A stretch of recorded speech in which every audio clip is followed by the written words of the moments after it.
Bapak Ibu jamaah untuk bertanya. Silakan. Pak Edi.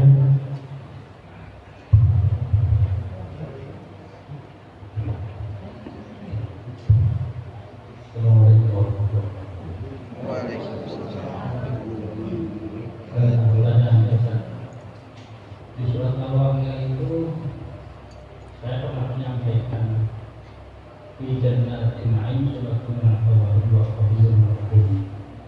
Saya memberikan perumpamaan, tapi setelah saya pikir-pikir itu saya merasa bersalah di majelis seperti ini. Jadi di jannatin na'im, jadi orang-orang itu nanti yang digolongkan masuk ke dalam surga itu beruntung masuk ke dalam surga. Sulatum al-awwalin itu kebanyakan yang masuk surga itu sebagian besar orang-orang terdahulu. Wa qalilun minal akhirin, dan yang sedikit itu orang-orang kemudian atau yang jauh. Saya merasa bersalah sekali menyampaikan itu di majelis, karena bukannya kita mengadakan majelis itu sudah syukur-syukur bisa teman-teman hadir. Harusnya kita ekspresi motivasi, tapi bukan maksud untuk mengkerdilkan atau mengecilkan yang hadir atau mengecilkan susah-susah kita beribadah. Masih dikatakan yang masuk itu sebagian yang kecil itu dari golongan yang akhir, jadi kebanyakan yang dari golongan yang dulu. Jadi bagaimana bisa apakah kita ini sudah yang akhir-akhir atau kita ini sebelum akhir atau masih ada umur yang panjang lagi umat-umat setelah kita. Terima kasih warahmatullahi wabarakatuh. Ihdinas siratal mustaqim. Yang ingin saya tercantum begitu dalam hadis bahwa hanya orang-orang yang cintanya kepada dunia hanya 30% dan akhiratnya dia hanya 70%, bisa seperti tadi disampaikan, tidak perlu mesti lagi tersangkut lagi atau bagaimana. Itu seperti itu. Saya juga tidak tahu apa memang ada dalil semacam itu atau bagaimana ini, Ustaz. Karena kalau misalnya kita jadikan dasar atau patokan ini, mungkin cuma sekian persen orang bisa melewati itu. Yang menjadi penjabaran dari kitab tafsir Jalalain itu yang dimaksud thullatum minal awwalin, segolongan yang banyak minal awwalin dari kalangan umat-umat terdahulu, wa thullatum minal akhirin, dan golongan yang banyak dari umat yang akhir, umat yang Rasulullah, ya.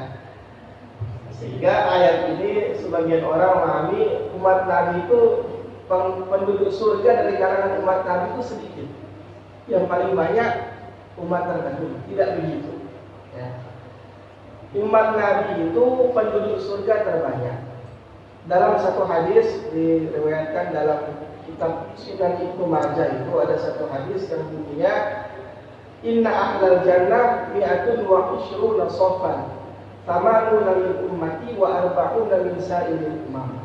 Sesungguhnya ahli surga itu ada 120 barisan, 80 barisan dari kalangan umatku dan 40 lagi dari seluruh umat, dari umat Nabi Adam sampai umat Nabi Isa. Artinya 2/3 penduduk surga itu dari kalangan umat baginda Nabi Muhammad SAW. Dan memang nanti di akhirat Nabi yang datang menghadap kepada Allah membawa umat terbanyak itu Rasulullah Nabi Muhammad. Ada Nabi yang datang menghadap pada Allah tidak bawa umat, sama sekali nggak ada, karena nggak ada yang beriman. Ada yang bawa 1, bawa 2. Dan Nabi kita Nabi Muhammad SAW beliau umat terbanyak, Nabi dengan umat terbanyak. Maka umat ini 2/3 penduduk surga itu diisi oleh umatnya Rasulullah SAW. Oleh karenanya di dalam Hasyiah As-Sawi dalam kitab tersebut juga dijelaskan di antara maksud thullatum minal awwalin itu segolongan banyak dari awalin, orang-orang terdahulu. Yang dimaksud orang terdahulu ini orang-orang yang terdahulu, yang awal-awal dari kalangan umat ini. Ya, generasi sahabat, dan orang-orang setelahnya. Kemudian sullatun minal akhirin, golongan wa qalilun minal akhirin, dan golongan yang sedikit dari orang-orang yang akhir. Maksudnya akhir ya dari kalangan umat. Jadi awalin itu maksudnya dengan akhirin, yang awal dan yang akhir itu maksudnya dari kalangan umat ini juga, dari kalangan umat Nabi Muhammad. Adapun tullatun itu ya maksudnya segolongan banyak dari kalangan para pendahulu atau orang-orang yang awal dari kalangan umat Nabi Muhammad, dan golongan yang sedikit dari kalangan umat akhir zaman lah, gambarannya begitu, atau yang akhir-akhir ini. Secara gambarnya bahwasanya ya umat kami itu yang dulu-dulu, orang-orang dulu mungkin banyak orang-orang solehnya, orang baiknya, sehingga kalau diukur umat Nabi Muhammad yang masuk surga antara umat yang awal-awal dulu dengan yang akhir itu masih banyakkan yang akhir. Tapi yang awal yang akhir yang masuk surga semua, bagi yang masuk surga, cuman yang lebih banyak yang akhir. Tapi kan itu dalam beberapa ayat setelahnya kan ada juga menyebutkan tullatun minal awalin wa tullatun minal akhirin. Golongan yang banyak dari orang-orang yang terdahulu, juga golongan yang banyak pula dari orang-orang yang akhir. Ada dua. Jadi intinya ayat itu tidak menafikan atau tidak meniadakan bahwasanya umat Nabi Muhammad itu memang 2/3 penduduk surga itu ya umat muslim. Sedangkan 1/3 lagi itu join, dibagi dari umat Nabi Isa sampai umatnya Nabi Adam sampai Nabi Isa. Kemudian sirat, sirat. Orang yang bisa melewati jembatan sirat itu kan macam-macam. Dalam surat Maryam itu ada ayat wa in minkum illa waridhuha kana 'ala rabbika hatman maqdiya. Kemudian wa nunajjil ladzina taqaw bima fazatihim la yamassuhum su'. Dan tidaklah dari kalian kecuali akan mampir, akan mendatangi daripada neraka tersebut. Jadi ayat ini seakan-akan secara tekstual yang mengatakan setiap orang itu akan masuk ke dalam neraka. Maksudnya itu adalah jembatan sirat itu. Jadi setiap orang itu akan melewati jembatan sirat, karena jembatan sirat itu kan memang di bawahnya jurang, di neraka yang di bawahnya. Tapi wa yunajjil ladzina taqaw bima fazatihim, dan aku selamatkan orang-orang yang bertakwa. La yamassuhum su', tidak menyentuh kepada mereka, tidak terkena kepada mereka keburukan. Artinya selamat, bisa melewati jembatan. Ya, urusan cinta dunia, cinta akhirat, itu kan urusan di hati orang ya. Wallahu a'lam apa kaitannya dengan bisa melewati jembatan sirat. Tapi pada intinya orang bisa melewati itu tergantung amalnya masing-masing. Kalau misalnya ada orang saking cinta dunia, kemudian tidak beramal sama sekali, semua kewajiban ditinggalkan, ya bisa jadi dia tergelincir. Atau seperti tadi ada orang yang masuk neraka dulu, diazab dulu, kemudian baru masuk surga karena banyak dosanya, ya bisa jadi tergelincir. Atau ada orang yang ya emang gak beriman sama sekali, mungkin baru satu langkah dia tergelincir gitu. Tapi orang-orang yang Allah selamatkan ya bisa melewati. Ada yang secepat kilat, ada yang berlari, ada yang berjalan, ada yang merangkak, macam-macam orang melewati itu. Tergantung amalnya masing-masing. Karena jembatannya bukan seperti jembatan Soekarno sana ya, ada angin sepoi-sepoi ya, lewat jalan lebar. Jembatannya itu satu helai rambut dibelah 7, ya tipis. Satu helai rambut dibelah 7. Bisa nggak itu dibelah? Saya tahu gimana. Satu helai rambut itu dibelah 7. Satu helai saja itu sudah tipis, apalagi dibelah 7. Makanya mustahil orang itu bisa lewat kalau bukan karena amal. Nah, ada orang itu beruntung di akhirat macam-macam. Ada karena mungkin sedekahnya, ada karena dia mungkin akhlaknya, ada karena mungkin sholatnya, puasanya, ada karena ilmunya, atau ada karena mungkin perjuangannya, jihadnya dan lain sebagainya, dakwah. Macam-macam orang itu di akhirat menjadi orang beruntung itu kan macam-macam. Artinya begitu orang sampai di akhirat dosa-dosa dia Allah ampuni, dimasukkan ke dalam surga. Mungkin barangkali bukan karena dia banyak sholat, banyak puasa, bukan. Tapi mungkin barangkali karena sedekah dia pernah bantu orang kesusahan, akhirnya Allah ampuni. Seperti ceritanya seorang wanita pelacur yang di zaman Bani Israel itu, yang kehausan di padang pasir itu, yang kemudian kasih minum anjing, kemudian habis itu wafat, akhirnya dosa-dosa dia Allah ampuni, masuk ke dalam surga. Jadi ada orang itu kadang-kadang di akhirat itu diampuni, akhirnya beruntung masuk surga itu karena satu amalan yang mungkin terlihat sepele tapi bernilai luar biasa di sisi Allah. Dan kita nggak tahu, makanya jangan pilih-pilih. Ya. Asal itu kebaikan, itu perintah Allah, ya kita kerja. Mungkin di mata kita kecil, tapi di dalam pandangan Allah itu sesuatu yang besar. Ya. Silakan memberikan pemahaman ini antara hubungan rahmat Allah dengan amal ibadah atau amal sholat. Yang kedua, bahwa Allah itu memberi rezeki kepada manusia sampai rezekinya habis. Bagaimana Ustaz, ada orang yang berpikir, misalnya orang yang sudah mulai non produktif, jadi orang kalau masih produktif kan dia masih bekerja, masih mencari. Nah begitu dia masuk menguasai masa-masa non produktif, dia pasti akan berpikir masa depannya bagaimana. Kadang-kadang banyak orang berpikir khawatir, Ustaz, dia nanti makannya, hidupnya dan sebagainya, pasti itu berpikir di situ, Ustaz. Beda dengan yang Ustaz ilustrasikan atau gambarkan seorang seekor ular itu yang diam saja dengan bukan dia. Ini manusia, Ustaz. Contoh misalnya ada orang yang selama dia produktif itu dia berkecukupan, Ustaz. Tapi begitu dia sudah tua, tidak ada aktivitas, harta bendanya sudah mulai habis, kan, dijual untuk berobat segala macam. Sampai itu pemahaman yang keliru. Kenapa? Karena kita nggak tahu kebaikan kita itu diterima atau tidak. Ya kita sudah bikin ini itu kebaikan, ada diterima atau enggak kan nggak tahu. Makanya terus kita bikin, tidak bisa kita juga. Hari itu kan ada yang tiap hari bikin dosa, ngasih minum anjing, sudah aman gitu ya kan, sukses dia diampuni. Ya sudah, saya ngasih minum anjing atau kucing aja hari-hari bikin dosa, ya salah juga. Jadi di antara tandanya orang itu dirahmati oleh Allah, dia dimudahkan untuk melakukan amalan-amalan ahli surga.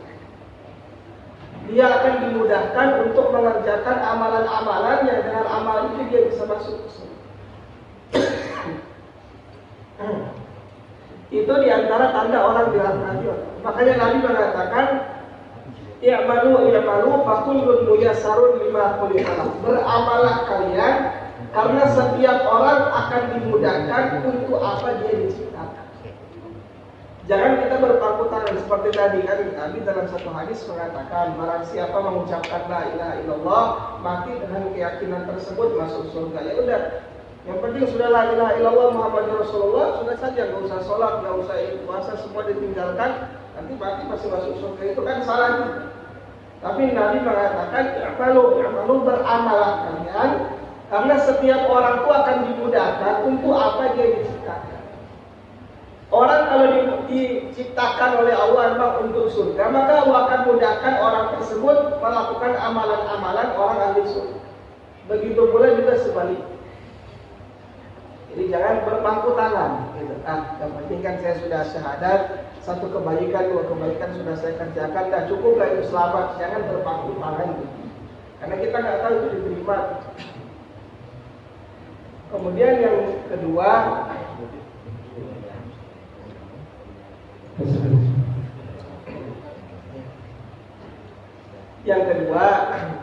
rezeki itu memang sudah Allah tentukan. Dari kita 4 bulan di kandungan itu sudah Allah tentukan. Dari lahir sampai mati itu berapa butir beras, berapa liter air yang masuk ke perut kita itu sudah Allah tentukan. Cuman ada orang itu kan memang ya derajat itu derajat bekerja. Nggak bisa kita juga berpangku tangan misalnya, apalagi orang-orang yang mungkin punya tanggungan, punya anak, istri yang wajib dinafkahi, kemudian dia bisa bekerja dengan pekerjaan yang halal, kemudian berpangku tangan. Rezeki itu kan dari Allah. Nanti juga biar cuma duduk di rumah nanti mau jatuh dari langit, ya nggak begitu juga. Emang ada wali-wali Allah itu yang doanya sekali doa itu datang, tapi kan kita derajatnya belum kayak gitu, ya. Belum sampai di situ. Kita derajatnya itu ya masih derajat kerja. Maka orang itu bekerja dengan mencari nafkah, mencari rezeki, itu bukan sesuatu yang di pandangan agama itu bukan sesuatu yang tidak baik. Karena di agama ini mencari dunia, tidak. Justru mencari rezeki itu satu amalan juga. Kalau diniatkan dengan niat yang baik. Makanya dalam satu hadis Nabi mengatakan, "Man talabal halal, barang siapa mencari rezeki yang halal, kerja, cari rezeki yang halal. Untuk apa? Untuk sa'yan ala iyali, menafkahi keluarganya. Wa ta'attufan ala jari, untuk berbuat baik atau menyantuni atau berbagi dengan tetangganya, berbagi satu dengan yang lain. Laqi Allah wa wajhuhu kal qamari lailatal badri." Maka dia akan berjumpa dengan Allah dalam keadaan wajahnya berseri-seri bagi bulan purnama. Orang kerja cari dunia, cari uang. Tapi kalau niatnya betul, itu juga jadi amal kebaikan. Cuma dalam bekerja itu yang perlu diluruskan keyakinan. Ada orang kerja, tapi keyakinannya salah, ya. Sehingga dalam keyakinannya itu begitu di hari ini mungkin kita dagangannya belum laris, atau panennya belum menghasilkan dan lain sebagainya, kemudian menyalahkan Allah, kemudian tidak terima dengan ketentuan Allah. Itu yang salah. Jadi orang tetap bekerja itu perintah. Dalam agama kita diperintahkan untuk mencari rezeki, itu mencari karunia Allah itu yang diperintah. Cuman dalam bekerja itu luruskan keyakinan. Yang mendatangkan rezeki bukan pekerjaan. Yang mendatangkan rezeki itu Allah. Pekerjaan itu cuma sebab, cuma perantara saja. Allah berkuasa mendatangkan rezeki lewat pekerjaan ini. Allah juga berkuasa mendatangkan rezeki kepada kita lewat jalur lain yang mungkin bukan lewat jalur pekerjaan. Itu keyakinan yang harus diluruskan seperti itu. Sehingga apa? Tidak ada rasa tamak. Tamak itu terlalu rakus terhadap dunia, gitu ya. Atau rasa sombong ketika Allah bukakan rezekinya, gitu. Jadi terhindar dari perasaan itu. Kenapa? Karena keyakinannya lurus. Bekerja tapi dia meluruskan keyakinannya. Ya, baik mungkin masih masa bekerja atau sudah pensiun, atau mungkin orang ketika sudah pensiun itu ya memanfaatkan rezeki yang dia terima atau yang dia punya juga untuk buka usaha ini itu, bekerja, itu tidak apa, bukan sesuatu yang tercela. Cuman yang perlu diluruskan tadi itu keyakinan. Sehingga ketika dia melihat orang lain lebih daripada dia, tidak timbul sifat hasud, iri dalam hatinya, tidak timbul sifat tamak, rakus terhadap dunia. Begitu Allah berikan dia kelebihan melalui orang lain pun, dia tidak timbul sifat sombong dalam dirinya. Karena semua dari Allah, ini cuma perantara saja. Itu kalau orang lurus ya keyakinannya. Diperintahkan untuk bersedekah, berzakat pun dia keluarkan. Kenapa? Karena keyakinannya lurus. Itu langsung. Batasan riya itu apa? Iya. Soalnya di masjid sini itu sering ada ngopi bareng. Saya pribadi mau ngasih tiap hari, tapi pikiran riya, sombong atau pamer. Gitu. Jadi saya mau minta jelasan itu batasan riya itu apa? Soalnya kan ada kita harus berlomba-lomba dalam kebaikan, atau dari Ustaz bilang berbagi sama tetangga atau apa. Terima kasih. Assalamualaikum warahmatullahi wabarakatuh. Assalamualaikum. Bapak Ustaz yang saya hormati, saya langsung dengan pertanyaan. Yang pertama, kalau suami istri sama-sama soleh-soleha misalnya Pak bukan di sana sudah melakukan sejauh dengan bidadari, nanti istrinya yang soleha juga itu pertama ya. Yang kedua Ustaz, kalau sementara belajar mengaji itu di masjid, kemudian kan ya termasuk juga saya karena ada yang lucu begitu langsung ketawa pas di dalam masjid, apakah itu boleh? Kemudian putar musik juga dalam masjid, musik mana yang boleh memperkara pengajian, sholawat atau musik yang lain juga bisa diputar di masjid. Yang ketiga, pada ashabul kahfi itu Ustaz, memang kita harus meyakini bahwa Al-Quran itu adalah murni wahyu Allah, tapi pada surat Al-Kahfi itu memang saya masih awam juga, agak sulit dimengerti. 3 pemuda itu yang ditidurkan, yang Allah tidurkan dalam goa selama 300 tahun. Tetapi ketika ditanya mereka tidak merasakan tahun itu 300 tahun. Buktinya juga hewan yang menunggu di depan masih ada. Itu mohon penjelasan. Terima kasih. Yaitu pamer. Riya itu lawannya ikhlas. Ya, itu riya. Riya itu pamer, ikhlasnya ikhlas. Ikhlas tulus. Nah, ikhlas maupun riya itu tempatnya di hati. Kita tidak punya wewenang, manusia itu tidak punya wewenang untuk memvonis orang ketika ada orang tiap hari dia berbagi kasih, itu riya. Itu manusia itu tidak boleh dan tidak punya wewenang. Hati manusia itu urusan dia dengan Allah. Nah, ikhlas atau riya tempatnya itu di hati. Dalam Quran sendiri Allah itu memerintahkan kita untuk sedekah terang-terangan, berbagi terang-terangan itu ada perintahnya. Berbagi secara sembunyi-sembunyi pun juga ada perintah. Itu betul sedekah fa ni'mahi wa yutuha wa tutuha al-fuqara wa huwa khairul lakum. Kalau kalian menampakkan sedekah kalian fa ni'mahi, maka alangkah baiknya. Itu baik. Wa in tutuha al-fuqara wa in tutuha wa tutuha al-fuqara fa huwa khairul lakum. Kalau kalian menyembunyikan sedekah itu dan memberikan kepada orang fakir, itu pun juga lebih baik. Sehingga dari ayat ini, orang itu sedekah terang-terangan baik, sedekah sembunyi-sembunyi itu baik. Tinggal kembali ke dirinya masing-masing. Ada orang yang mungkin hatinya itu atau imannya masih lemah, mudah terpengaruh dengan sifat riya, pamer. Maka orang seperti ini sebaiknya sembunyi-sembunyi. Artinya yang tahu cuma dia, penerima sedekah dan Allah.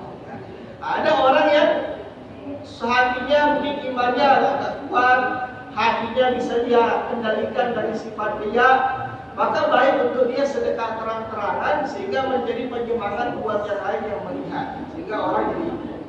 Nabi juga pernah meminta sedekah, mentarghib, menyemangatkan para sahabatnya untuk bersedekah, sehingga di tempat itu, di majelis itu langsung ada angkat tangan sedekah ini sedekah terang-terangan di hadapan banyak orang.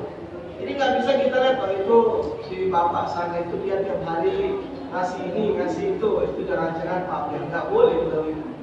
Itu urusan hati orang. Hati orang itu ya urusan dia dengan Allah, kita nggak bisa lihat.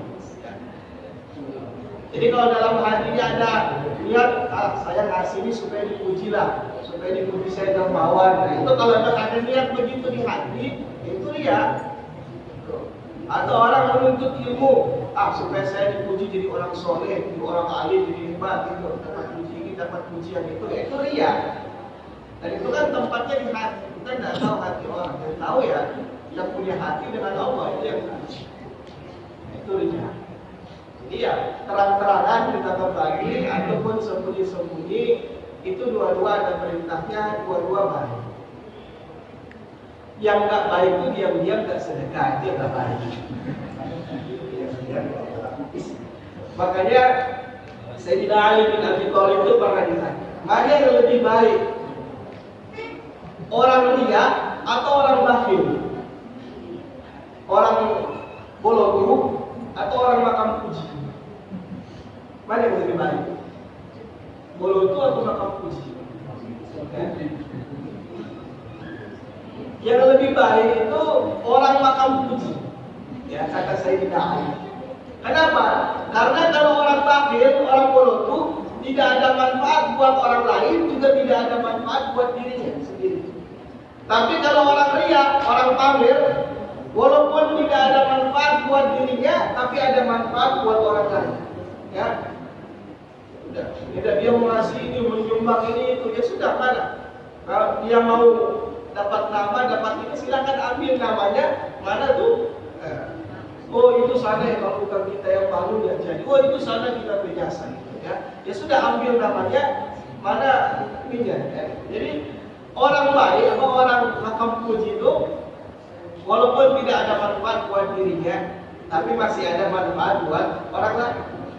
Tapi orang bolos ya buat dia, buat orang lain tidak ada manfaat sama sekali.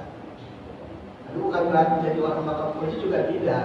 Yang bagus ya nggak ambil juga. Gitu. Kemudian yang berikutnya, yang istri di dunia itu istri di akhirat juga. Pasangan di dunia itu ya pasangan di akhirat. Bukan berarti dikasih kenikmatan bidadari terus artinya pisah dengan istri. Asal sampai wafat itu dalam ikatan pernikahan, itu ya istri di akhirat, istri di surga juga. Yang kedudukannya, kecantikannya, kemuliaannya semuanya melebihi daripada bidadari.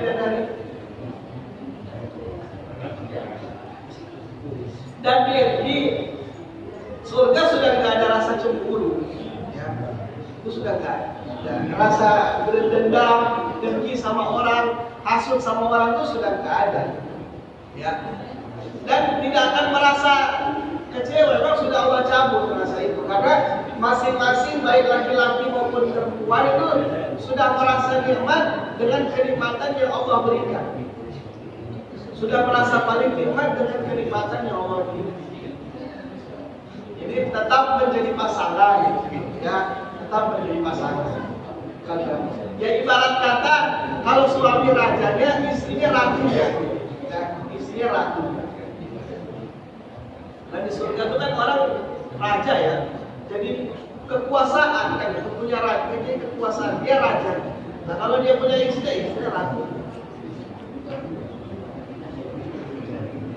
Ya, itu yang bisa saya jawab. Lebih detailnya nggak tahu, nanti kalau sudah di surga ya sendiri. Nah, sebaiknya jangan menang musik dia murotal saja atau sholawatan, gitu, jangan sholawatan, murotal. Jangan lagu pop diputar di masjid, jangan. Ya, boleh. Ya, atau mungkin nggak putar lagu, tapi orangnya yang nyanyi gitu ya, jangan juga. Gitu, ya, ya ngaji, sholawatan itu ya apa-apa. Kalau musik-musik apa lagu pop atau lagu apalah ya, apalagi yang ya pakai apa lagu yang apalagi dengan alat-alat musik yang mungkin apa ya tidak enak, tidak atau mungkin tidak layak lah didengar kalau itu dibunyikan di dalam masjid, itu sebaiknya jangan ya. Jadi mungkin alat musik yang ya tidak layak kalau itu diperdengarkan di dalam masjid, itu sebaiknya. Tapi kalau cuma murotal atau sholawatan itu ya enggak, menjaga kehormatan. Kemudian Ashabul Kahfi itu nyata ya, mereka itu umatnya Nabi Isa. Mereka zamannya setelah Nabi Isa diangkat, setelah zaman Nabi Isa. Ada rentang waktu Nabi Isa diangkat sampai Nabi Muhammad lahir itu kan kurang lebih ada hampir 600 tahun ya. Nah mereka itu sudah setelah zamannya Nabi Isa, tapi belum lahir lagi. Nabi Rasulullah belum lahir. Ashabul Kahfi, mereka hidup di tengah-tengah masyarakat yang rajanya itu mengaku Tuhan. Semua masyarakatnya wajib menyembah raja itu. Namanya Dikianus, nama rajanya itu. Kemudian ada satu orang ya, dari orang dekat raja juga yang kemudian melihat mereka ini kok dalam keadaan, artinya yang bicara ilham atau hidayah yang Allah berikan pada orang itu, sehingga Allah buka hatinya, dia melihat ini dalam keadaan yang tidak benar sehingga dia hijrah. Akhirnya ketemu satu orang, ketemu dua orang, ketemu tiga orang yang sesama pemahaman atau sesama keyakinan dengan mereka. Akhirnya mereka kemudian satu waktu bersepakat kita harus hijrah, karena kalau kita ketahuan kita tidak menyembah raja itu, kita beriman kepada Allah, kita bakal dibunuh. Akhirnya mereka hijrah. Dan di tengah jalan itu ketemu satu orang yang punya anjing, ya, orang petani atau apalah, dia punya anjing. Ikut juga anjingnya, sampai masuk ke gua. Sampai di gua, mereka tidur, istirahat. Allah tidurkan selama 300 tahun atau 309 tahun. Ya Allah kuasa, karena keyakinan orang pada saat itu, masyarakat mereka, mustahil ada hari kebangkitan. Orang kalau sudah wafat, hancur, sudah tidak bisa, tidak mungkin bangkit lagi dari kematian. Maka Allah ingin menunjukkan kebesarannya dengan peristiwa Ashabul Kahfi. Begitu mereka tidur, ditidurkan selama 300 tahun atau 309 tahun kalau kita hitung pakai Masehi, kalau Hijriah ya 300 tahun. Kemudian begitu bangun, salah seorang di antara mereka mengatakan, ya, qalu kam labithtum, berapa lama kalian tidur? Kita tidur di sini. Kemudian sebagian lain mengatakan labithna yawman aw ba'da yawm, mungkin sehari atau setengah hari. Dan ajibnya itu pintu guanya itu menghadap matahari. Jadi kalau matahari terbit, ya dia naik, itu masuk cahaya ke pintu guanya itu.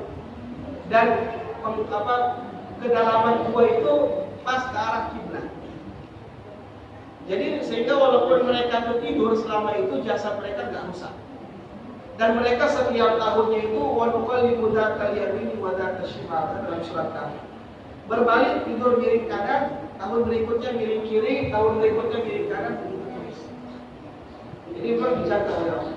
Sampai begitu 309 tahun bangun, yang lain nanya berapa lama nih kita tidur? Paling sehari, setengah hari aja. Ya sudah, ini sampai yang punya uang di sini. Kamu ke kota beli makanan, ya, cari makanan yang halal yang baik, bawa sama kita. Akhirnya ada seorang yang punya uang lah, ya, punya dinar atau dirham, ya. Sampai di kotanya atau di pasarnya gitu, dia menyapa atau pura-pura biar nggak ketangkap. Karena perasaan dia ini masih rajanya dia itu yang zalim itu.